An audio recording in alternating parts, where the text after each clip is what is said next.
Hello student, आज हम आपको बैंक रिकॉन्सिलिएशन स्टेटमेंट का जो है क्वेश्चन लगवाएंगे जो आपका cash balance as per cash book मतलब कैश बुक के बैलेंस पर बेस है। Prepare bank reconciliation statement from the following information. Balance as per cash book आपका 3 लाख दिया हुआ है। Cheque issued but not presented for payment 30,000। Cheque send to bank for collection not collected 40,000। Bank interest 25,000। Bank charges 15,000। Directly amount deposited into bank 10,000। ये आपका question दिया हुआ है और हमें इसका बैंक रिकॉन्सिलिएशन स्टेटमेंट बनाना है।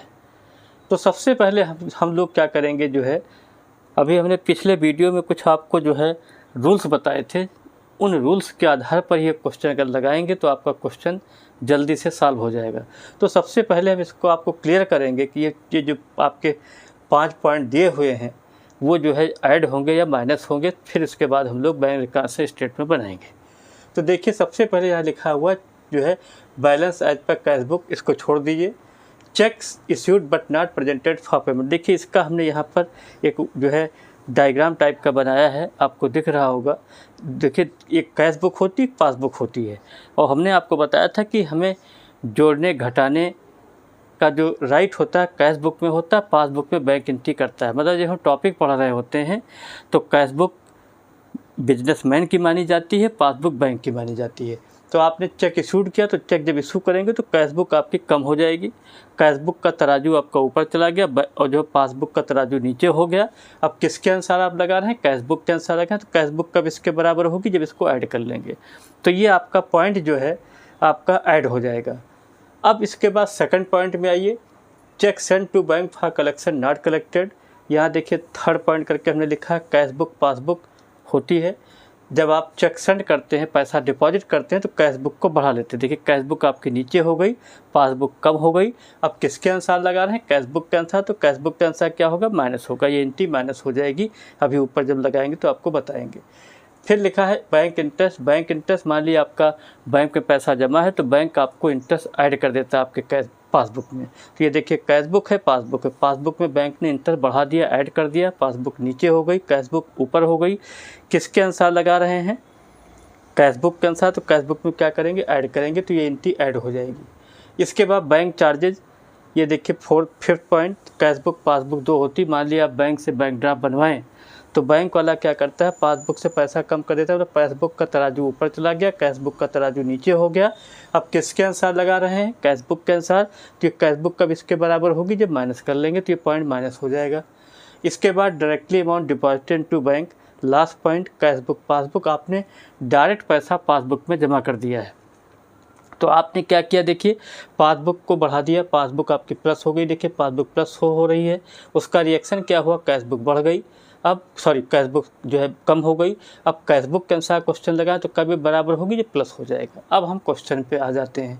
तो देखिए सबसे पहले हमने bank reconciliation statement as on, जो भी डेट दी होती है उसी डेट उसके आगे लिख देते हैं। मतलब बैंक रिकॉन्सिलिएशन स्टेटमेंट के आगे एज ऑन करके डेट लिखी जाती है। अब पार्टिकुलर हो गया, अमाउंट हो गया। सबसे पहले हमने balance as per cash book लिख लिया 3 लाख जो है नेक्स्ट कॉलम में। इसके बाद आपका देखिए ऐड कर लिया, प्लस कर लिया हमने। एक ऐड का कॉलम होता है, एक आपका लेस का होता है, माइनस का होता है। अब आपने check issued but not presented for payment, देखिए यहाँ से हम लोगों ने गेस किया था कि ये पॉइंट प्लस होगा, तो यहाँ पर check issued but not presented for payment 30,000 जो दिया था उसको हमने यहाँ पर लिख लिया ऐड वाले कॉलम में।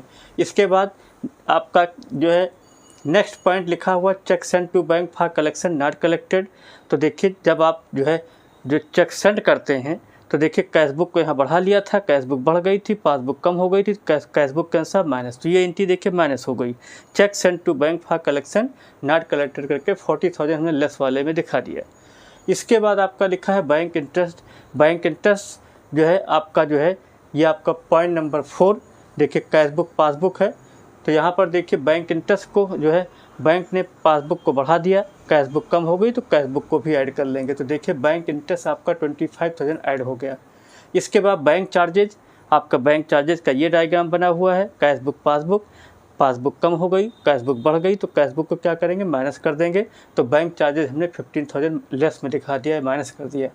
डायरेक्टली अमाउंट डिपॉजिटेड, डायरेक्ट पैसा आपने जमा कर दिया। पासबुक बढ़ गई, कैश बुक कम हो गई, तो कैश बुक में क्या करेंगे, ऐड करेंगे, तो डायरेक्टली अमाउंट डिपॉजिटेड 10,000 हो गया। अब 30,000 प्लस 25,000 प्लस 10,000, ये 65 हो गया, तो 3,65,000 टोटल आ गया। और लेस का टोटल कितना हो जाएगा, 40 प्लस 15 दैट्स कम 55। अब 3,65,000 से जब 55 घटाएंगे तो 3,10,000 आएगा। अब चूँकि हमने कैश बुक के अनुसार क्वेश्चन लगाया था, यहाँ पर balance as per cash book लिखा था, तो यहाँ पर लिखेंगे बैलेंस एज पर पासबुक। मतलब कहने का मतलब ये, अगर कैश बुक से क्वेश्चन लगाते हैं तो पासबुक का आंसर निकलता है, पासबुक से लगाते हैं तो कैश बुक का निकलता है। इस वीडियो में फ़िलहाल हमें जो है इतनी चीज़ें क्लियर करनी थी।